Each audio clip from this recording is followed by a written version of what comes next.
My intuition is telling me there'll be better days. What's up, fam? Welcome back to my channel. If you are new, hi, my name is Natalie and this is my channel, Music to Makeup.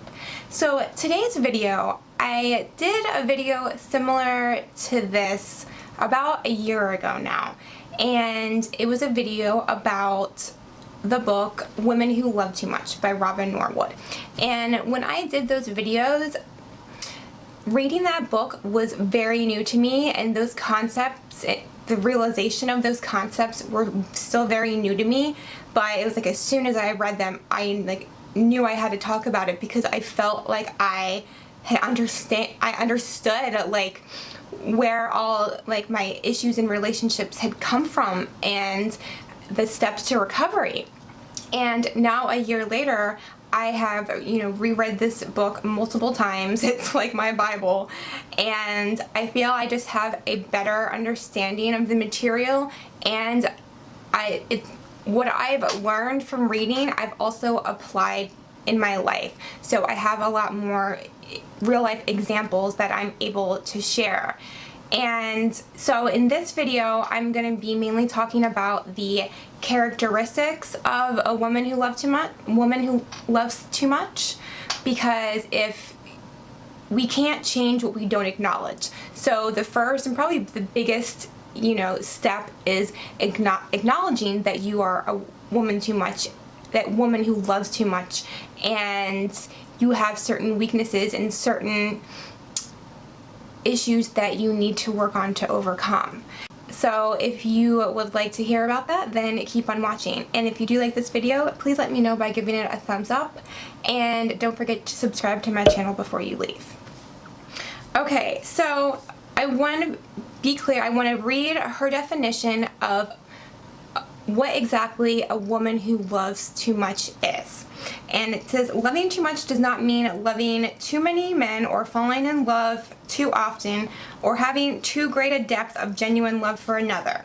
It means, in truth, obsessing about a man and calling that obsession love, allowing it to control your emotions and much of your behavior, realizing that it negatively influences your health and well-being, and yet finding yourself unable to let go. It means measuring the degree of your love by the depth of your torment. Okay, so now I'm going to go into the typical characteristics of a woman who loves too much. And a woman who loves too much typically comes from a dysfunctional family. Now, if you would have, asked me a few years ago if I thought I was raised in a dysfunctional family, I probably would have said no. And the reason I said that because I wasn't like molested, I always had enough food to eat, I was sheltered, but it's so much more than that. It's if your emotional needs were fulfilled, if you felt like you could be your own person and you were accepted. It's so many different things. And once I started reading these characteristics, I realized how many of them I actually did relate to. So, alright, the first one is you typically come from a dysfunctional home in which your emotional needs were not met. And this could be anything from your feelings or perceptions being ignored or denied. And here I think is such a great example that she points out in the book. So say that the parents are arguing and the child starts to feel fear and goes to the mother and says, why are you guys fighting? What are you fighting about? And she says, we're not fighting about anything, and if you keep looking at me like that, I'll give you something to fight about. So now the child has to make a decision. Do I believe what I'm feeling, this fear, or do I believe what my parent is telling me? And because you're a child, you believe what the parent is telling you, and you don't trust your own feelings. So something as simple as that, you can turn into someone who doesn't trust their own feelings. So dysfunctional families are homes in which one or more of the following occur. There's abuse of alcohol and/or other drugs. There's compulsive behavior such as compulsive eating, working, cleaning, gambling, spending, dieting, exercising, and so on. People can, sometimes when you think of addictive behavior, you only think of drugs or alcohol, but it's more than that. Battering of spouse and or child, inappropriate sexual behavior on the part of a parent towards a child, constant arguing and tension, extended periods of time in which parents refuse to speak to each other, parents who have conflicting attitudes or value or display contradictory behaviors that compete for their child's allegiance, parents who are competitive with each other or with their children, a parent who cannot relate to others in the family and thus actively avoids them while blaming them for this avoidance, extreme rigidity about money, religion, work, use of time, displays of affection, sex, television, housework, sports, politics, and so on. Obsession with any of these can preclude contact and intimacy because the emphasis is not on the relating but on the following the rules. So yes, the second characteristic is having received little real nurturing yourself, you try to meet this unmet need vicariously by becoming a caregiver, especially to men who appear in some way needy. And if you think about a young child when they, are lacking like the love and attention they need, a young boy will usually like act out, become violent, maybe start fighting, but a female is she's going to turn to like her doll and try and take care of that doll. So that's where the caregiving comes in. And that continues on into adult life. So many caregivers, women from these types of homes are overrepresented in the helping professions, nurses, counselors, therapists, and it's because they're drawn to needy people because they identify with their pain, and they think if they can get rid of someone else's pain, that their pain will be resolved. Because you were never able to change your parents into the warm, loving caretakers you longed for, you respond deeply to the familiar type of emotionally unavailable man whom you can again try to change through your love. And I want to point out the word familiar. And a big thing I had to realize was, for such a long time, I thought these men were being attracted to me and I had nothing to do with it. But I see now that because my emotional needs were not met when I was a child, I'm going to be attracted to men and where the relationship I'm not going to be able to get my emotional needs met because it's familiar to me.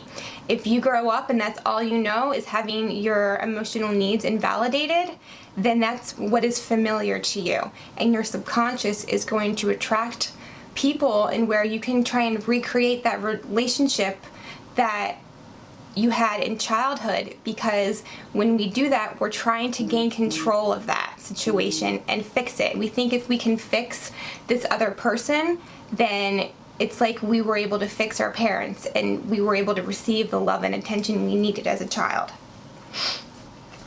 Yeah, whatever was wrong or missing or painful in the past is what you were trying to make turn out right in the present. We are attracted to men who replicate for us the struggle we endured with our parents when we tried to be good enough, loving enough, worthy enough, helpful enough, and smart enough to win the love, attention, and approval from those who could not give us what we needed because of their own problems and preoccupations.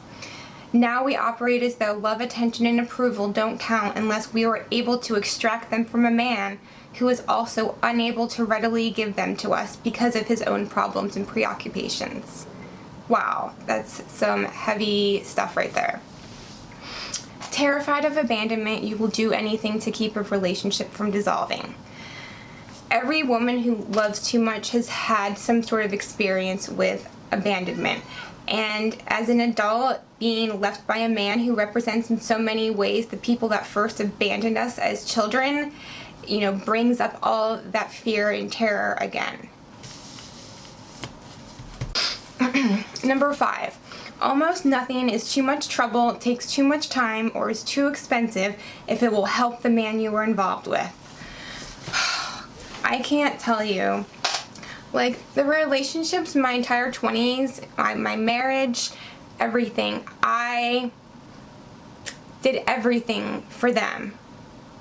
I moved mountains for them, and they couldn't even kick a rock for me. I would always end up being the only one, paying any of the bills. And a large part of that was I didn't have boundaries. I was so afraid of being abandoned that I did everything I could to try and get them to stay. The theory behind all this helping is that if it works, the man will become everything you want and need him to be, which means that you will win that struggle to gain what you've wanted for so long. So, some of our efforts on his behalf include buying him clothes to improve his self-image. Yep, done that. Finding a therapist for him and begging him to go. No, I haven't done that. Financing expensive hobbies to help him use his time better. Yep, I've done that. Going through disruptive geographic relocations because he's not happy here. Oh yeah, I've done that. And you want to know how that turned out? I paid thousands of dollars to move into a condo we were supposed to be moving into together, and the day of, the night before while I was at work, he packed all his stuff up and left, leaving me to move by myself into a new condo by myself because he wasn't happy, and I was living at my mom's, and it was a duplex, so I was living in a separate spot. So the entire move was for him, and then he left me the night before. Okay, giving him half or all of our property and possessions so he won't feel inferior to us. Oh my gosh, I have always been more successful than the men I've dated, and that was an issue. I didn't want to make them feel inferior to my success. But you know what? They should have. These guys didn't want to become better people, and I was doing everything I could to try to make them the best version of themselves. But you can't help someone who doesn't want to be helped. Providing him with a place to live so that he can feel secure. Yep, did that. My ex-husband, when we first met, I allowed him and his daughter, my stepdaughter, to move in with me, and he ended up getting half custody when he had no custody, because she was able to have her own bedroom with me. Allowing him to abuse us emotionally because he was never allowed to express his feelings before. Yep. Finding him a job. Oh my gosh, can't tell you how many jobs I found them. And then they usually get fired. So number 6, accustomed to lack of love in personal relationships, you are willing to wait, hope, and try harder to please. I remember thinking oh, I've spent so much time and effort into this relationship, I don't want to give up on it. But that's not the way a healthy person thinks. If a healthy person is being treated this way, they're okay, I'm out, bitches, bye. But for women who love too much, that's not an option. We have to do everything, try harder, when we're already the ones doing the majority of the work in the relationship anyways. Waiting for him to change is actually more comforting than changing ourselves in our own lives. And that is so true. I was so afraid to be alone, to be with myself, because I didn't like myself. So it was a lot easier to try and fix someone else, to focus on someone else's weaknesses instead of my own. Number 7, you are willing to take far more than 50% of the responsibility, guilt, and blame in any relationship. Yep. I remember I was dating someone, and most of these guys did have addictions. He was an alcoholic, and he would get so mean when he was drunk and call me the worst names. And here's another person I was supposed to move in with. He came with me, we picked the apartment out, everything. Then the day of, he was nowhere to be found. he called me that night screaming at me, mad at me for something, and I shouldn't have even answered. I should have been pissed. But of course, no, I answered and apologized for whatever it was. Ugh. Number 8. Your self-esteem is critically low, and deep inside you do not believe you deserve to be happy. Rather, you believe you must earn the right to enjoy life. And that was the key behind it. I didn't have any self-esteem, and I didn't think I was worthy of anything else. So I tried so hard to hold on to that because I didn't think anyone else would love me. These men beat down your self-esteem and make you feel like you can't do any better. And it's not just them, it's our society. So many different reasons of why my self-esteem was like so critically low, but it was. And that, when I changed that, when I built my self-esteem, is when the rest of the things started to fall in place. I started to believe that I was worthy of someone who treated me with care and respect and didn't emotionally abuse me, and you know, someone who I could depend on, someone who was there for me. I figured out what my worth was, and these men were never even worth the time of day. And you know, if our parents cannot find us worthy of their love and attention, how can we believe that we really are fine, good people?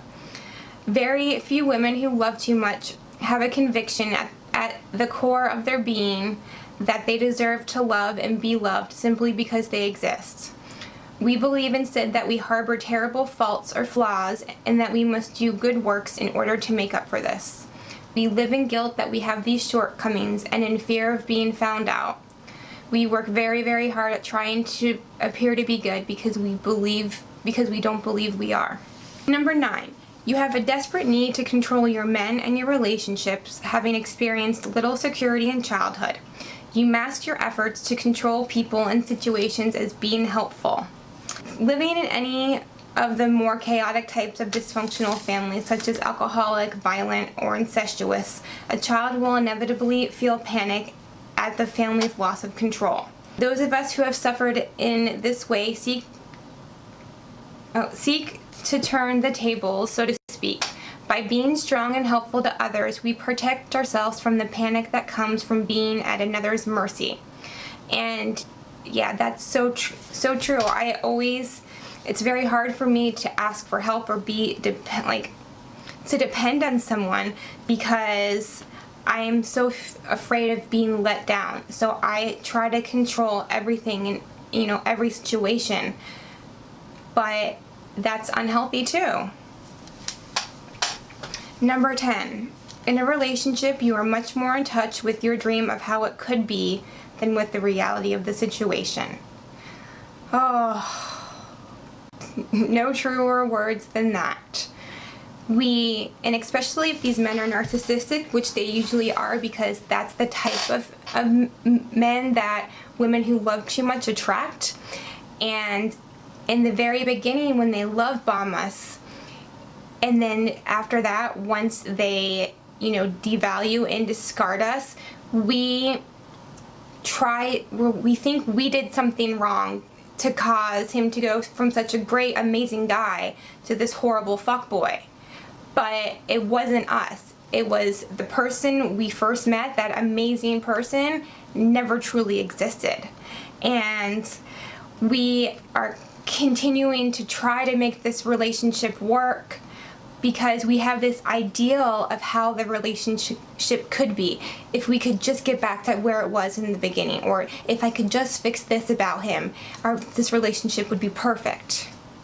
When we love too much, we live in a fantasy world where the man with whom we are so unhappy or so dissatisfied is transformed into what we are sure he can become, indeed will become with our help.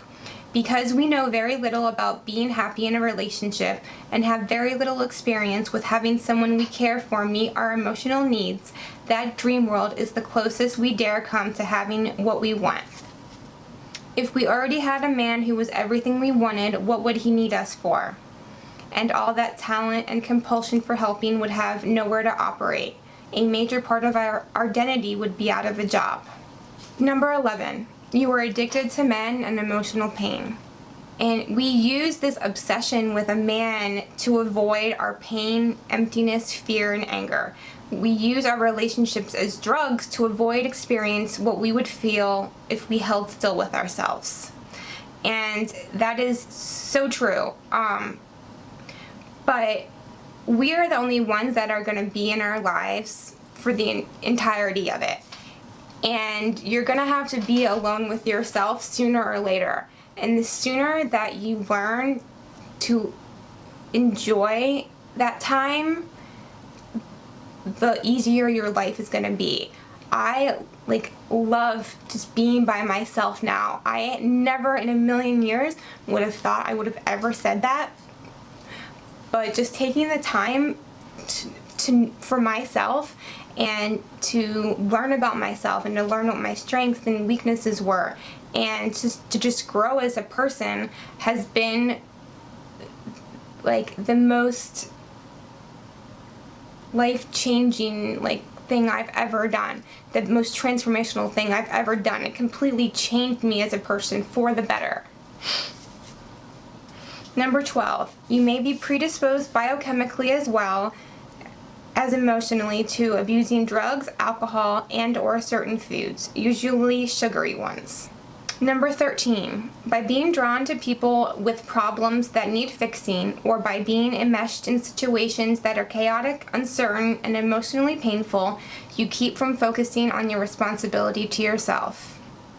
While we are very good at intuiting what someone else feels or figuring out what someone else needs or should do, we are not in touch with our own feelings and are unable to make wise decisions about important aspects of our lives that trouble us. We often do not really know who we are, and being embroiled in dramatic problems keeps us from having to hold still and find out. And that is so true. Once I took the time to be still with myself and find out who I really was, I recognized these, unhealthy patterns, and but I had to acknowledge it first. And, that's probably the biggest thing is, it's hard to acknowledge, your weaknesses, but without acknowledging them, you're never going to be able to grow. Number 14. You may have a tendency towards episodes of depression, which you try to forestall through the excitement provided by an unstable relationship.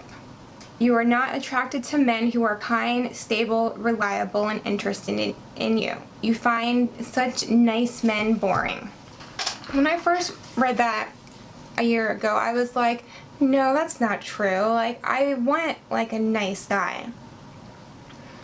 And then I met an amazing guy. Oh, I have never been treated like this before in my life. It was exactly the way I wanted to be treated, but I wasn't attracted to him. And I don't know, and I think it's because of this. It's because I didn't know what to do when someone was actually meeting my needs. He felt boring to me. Okay, so those are the typical characteristics of a woman who loves too much. I'm gonna have to wait till the next video to talk about why, there's good sex and bad relationships, because I can talk quite a bit about that subject. But this is going to be one of, quite a few videos that I want to do based off of this book, because there are just so many vital lessons in here that I think a lot of women, it will help a lot of women.